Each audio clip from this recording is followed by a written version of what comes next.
ঈদের দিন মানুষ ভালো থাকে, আমার জন্য আজকে ঈদের দিন, সো আমি খুব ভালো আছি।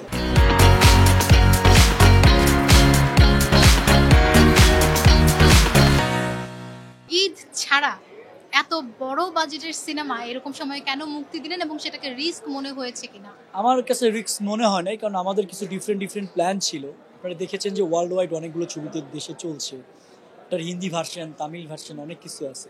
আর সত্যি কথা বলতে যে হলগুলো, আমি তো সিনেমা পাগল একজন মানুষ, হলগুলো তো বাঁচাতে হতো। এবং এই ব্যাপারে সবচেয়ে বেশি আমাকে সাপোর্ট করছে শাকিব ভাই, সাহস দিচ্ছে মামুন একটা ছবি লাগবে, ইচ্ছা হলগুলোকে বাঁচায় রাখতে হবে। তো এটা আমাদের একটা প্ল্যানিং ছিল। আমরা যখন দর্শক রিভিউ নিয়েছি, সাকিবিয়ান ছাড়া বেশিরভাগ দর্শকই বলেছে যে তাদের আশা পূরণ হয়নি বা তারা দরদকে বলছে ফ্লপ। এই বিষয়টাকে কিভাবে দেখবেন? আসলে আমি এটার সাথে এগ্রি না, কারণ আপনি কখনোই ফেস্টিভ্যালের কোনো ছবির সাথে এই ছবির সেল তুলনা করতে পারবেন। ফার্স্ট থিংস, সেকেন্ড থিংস, এটা কিন্তু মানে আমরা সাধারণত সাকিব ভাই কেন্দ্রিক যে ছবিগুলো দেখে থাকি আর কি, ওই ফরম্যাটের একটু বাইরের ছবি কিন্তু। তো সেই জায়গা থেকে আমি যতটুকু পেয়েছি 80% পজিটিভ রিভিউ পেয়েছি, 20% নেগেটিভ রিভিউ যে কোনো ছবির জন্যই থাকে, ওটা নিয়ে আমি মাথা ঘামাই না। বাংলাদেশের প্রেক্ষাপটে এরকম সাইকো থ্রিলার সিনেমা সচরাচর দেখা যায় না। হ্যাঁ, তো এইরকম একটা গল্প নিয়ে কাজ করার সময় আপনার কি মনে হয়নি যে এটা একটু রিস্কি হয়ে যাবে?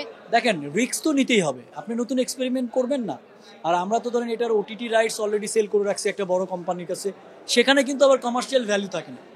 তো অনেক কিছু চিন্তা করেই আসলে কাজটা করা হয়েছে।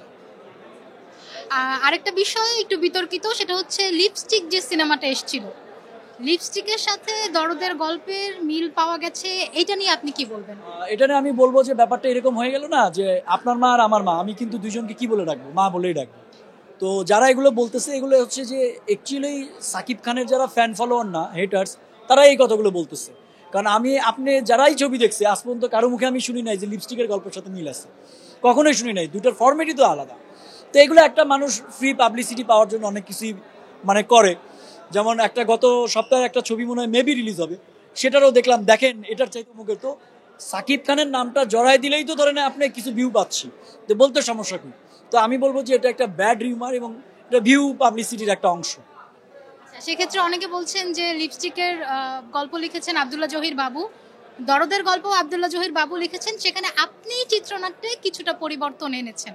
আব্দুল্লাহ জহির বাবু এই গল্প সম্বন্ধে জানাই না কোনোদিন কোনো কিছু। এই গল্পের রাইটার আব্দুল্লাহ জহির বাবু নাই, আমি আর ইন্ডিয়ান একটা লোক। সো এটাও একটা মিথ্যা কথা, না জেনে ইনফরমেশন দেওয়া। ছবিতে দেখছেন, ছবিতে বড় বড় করে নাম লিখে আছে, উনি রাইটার, ওনার নাম তো থাকতো। মুভির শেষে শাকিব খানের যে দৃশ্য দিয়ে শেষ হয়েছে, তাতে করে মনে হচ্ছে দরদ 2 আসবে। দরদ 2 নিয়ে আসলে কোনো পরিকল্পনা আছে কিনা? নিয়ে এখন কথা বলতে চাই না, কারণ এটা অনেক বড় ব্যাপার। এটা ডিসিশন নেওয়ার জন্য আমার প্রোডাকশন হাউস, সাকিব ভাই, সবার সম্মিলিত একটা মিটিং আছে। সো এখন আমরা যেহেতু দরদ নিয়ে বিজি, এটা নিয়ে এখনো কোনো ডিসিশন হয়নি।